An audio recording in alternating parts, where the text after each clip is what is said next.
Why does your mind refuse to let go of pain?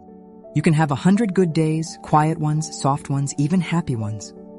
And then one difficult moment happens, and somehow that's the one that stays. It lingers, it replays, it shows up at night when everything else is quiet.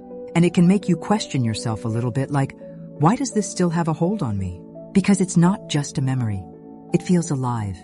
It feels like something your mind is holding on to on purpose. And in a way, it is, but not for the reason most people think. Because when something painful happens, physically or emotionally, your brain doesn't just experience it and move on. It slows down, it pays attention, it marks it. Not because it wants to hurt you, but because it's trying to protect you. Your system treats pain like important information, something worth remembering, something that might stop you from walking into the same situation again. So it stores it differently, more detail, more emotion, more weight. Almost like it puts a pin in it and says, don't forget this. And that's why it comes back so easily. Not because you're weak, not because you're stuck, but because your mind is doing exactly what it was designed to do. The problem is, your mind doesn't always know the difference between protecting you and keeping you in something long after it's passed. So it holds on to pain, even when you've already survived it. And this is where it starts to feel confusing, because part of you has moved on and another part of you is still there, still remembering, still reacting, still trying to make sense of something that's already over. And if you've ever felt that quiet split inside yourself, you're not imagining it. That's what happens when something reaches deeper than just a surface experience. Because pain doesn't just touch one part of you, it goes through everything. Your body feels it, your mind tries to understand it, your emotions react to it. And something deeper, whatever you want to call that part of you, feels it too. So it doesn't just pass through you, it lands. And when something lands like that, of course you remember it. Of course it stays. But there's another side to this that people don't really talk about. And it's quieter, less obvious, because joy doesn't land in the same way. Joy is softer. It moves through you differently. It doesn't need to protect you. It doesn't need to warn you. So your brain doesn't hold on to it in the same urgent way. It passes through, unless you stop and notice it, unless you stay with it for a moment longer, unless you actually let it register. And most of us don't. We move past the good moments quickly. We brush over them. We don't sit inside them long enough for them to imprint. But pain doesn't give you that choice. It makes you stop. It makes you feel. It brings you fully into the moment whether you want to be there or not. And that's why it teaches so deeply, because it doesn't ask for your attention. It takes it. And I think this is the part where I want to speak carefully, because I know what it's like to hear someone talk about pain when they haven't lived it. And that can feel frustrating. It can feel like you don't understand what this is actually like. So I'm not saying any of this lightly. I live with pain every day, different kinds of it. Physical, constant, changing. And it's not something you can just switch off. So when I say that pain teaches you something, I'm not saying it from the outside. I'm saying it from inside it. Because when you're in it, you don't have the option to live on autopilot. You don't get to rush through your day without noticing your body. You don't get to ignore what's happening inside you. It slows you down. Sometimes in ways you didn't choose, sometimes in ways you didn't want. But in that slowing down, something else happens. You start to notice things differently.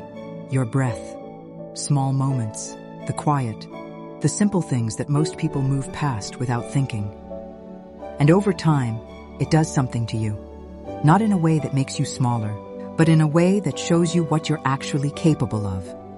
Because when you go through something again and again, and you're still here, still standing, still finding a way to move through your day, something in you changes. You start to realize, if I can get through this, I can get through more than I thought. And that's not ego. That's not forcing strength. That's something that's been built quietly, through experience, through endurance, through moments where you didn't think you could keep going. And you did. And the same thing happens with emotional pain, with things that stay with you, things that replay, things that changed you. They don't just pass through your mind. They become part of how you see the world, how you see yourself, how you respond. Because they involved all of you when they happened, and that's why they stay. But here's the part that matters. Pain might be remembered more easily, but that doesn't mean it's more important. It just means your brain is trying to protect you. That's all. It's not trying to define your life. It's not trying to become your identity. It's just trying to keep you safe. And there's a difference. Because when you start to understand that, you can begin to change your relationship with it. Not by pushing it away, not by pretending it doesn't exist, but by learning how to sit with it differently. And this is where something like meditation is completely underestimated. Not in a complicated way. Not in a sit perfectly still and clear your mind way, but in a very simple way. Learning how to be with your body without fighting it. Learning how to notice sensation without immediately reacting to it. Even just sitting and breathing and letting something be there without trying to escape it. That alone can start to change how pain feels. And visualization can be powerful here too. Not imagining that the pain isn't there, but imagining space around it, softness around it, movement through it. Because what you're doing in those moments is teaching your nervous system something new. You're showing it that sensation doesn't always equal danger. That feeling something doesn't mean you're not safe. And over time, that changes things. Slowly, gently, but it changes them. And the same applies to joy. Because if pain imprints quickly, then joy needs something different. It needs your attention. It needs you to pause, to notice, to stay with it just a little longer than you normally would, to actually let it land. And when you do that, something begins to rebalance. Not by removing pain, but by allowing something else to exist alongside it. And that's where the shift happens. Not in forcing yourself to feel better, but in changing how you experience what's already there.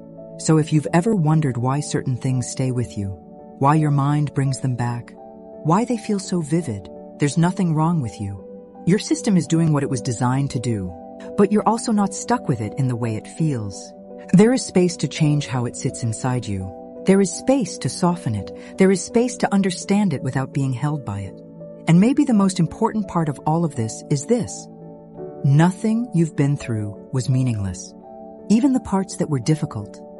Even the parts that stayed longer than you wanted them to. They've shaped something in you, quietly, without needing recognition, without needing to be seen. But it's there. And you don't have to go through more pain to grow more.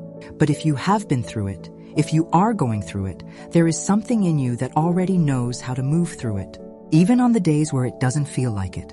And if you'd like me to share the kind of visualization and simple practices that have genuinely helped me over the past 10 years, you can just let me know in the comments. As always, this has been Valkyrie. Thanks for stopping by. Until next time, be kind to yourself and others. Lanterns up, people.